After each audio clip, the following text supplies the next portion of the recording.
Food is supposed to give you energy. That's the entire point of eating. You put fuel in, you get more out. This is Og. Og just had lunch. And now, Og is gone. The screen won't quite focus. He's read the same sentence 3 times, and it still means nothing.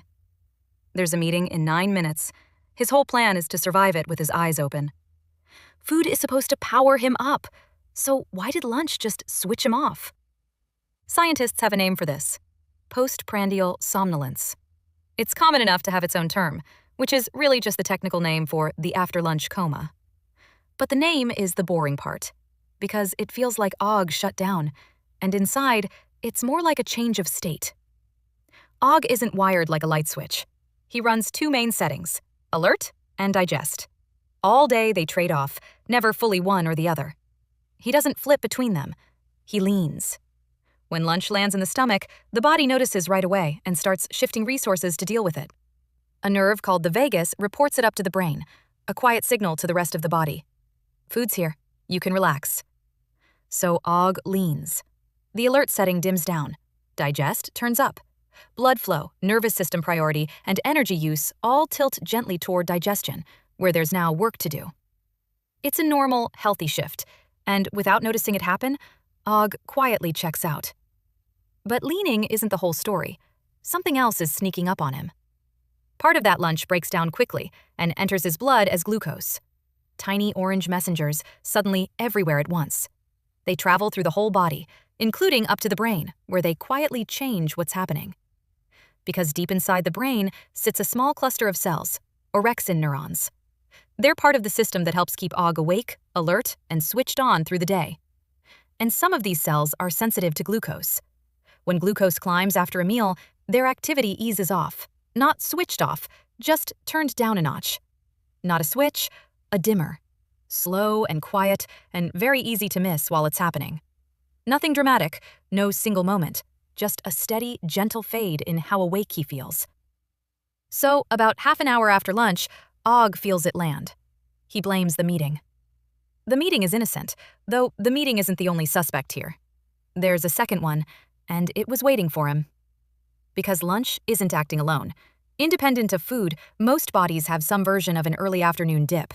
It's part of the internal clock, a built-in low in alertness that shows up whether you eat or not. Sleep pressure rises, alertness drops, and right into the bottom of that dip, Og eats.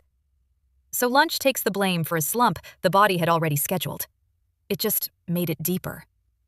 The meal doesn't create the whole dip. It lands on top of it and amplifies it, which leaves one real question. If all of this works against him, why is Og built this way at all? Here's where Og finally makes sense. For almost all of human history, this, not the office, was his world. Food, rest, and movement all lived close together. A meal was never squeezed between 2 calendar invites with a deadline waiting. So after a big meal, slowing down made more sense. Safe, fed, a little drowsy. That wasn't a flaw in the system. It was the system working. And that's the catch.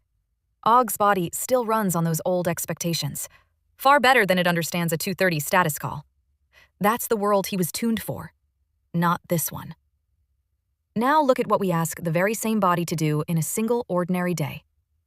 Og wakes to an alarm, a sudden sound his body still files under predator. He drinks coffee to switch his alert setting back on by hand.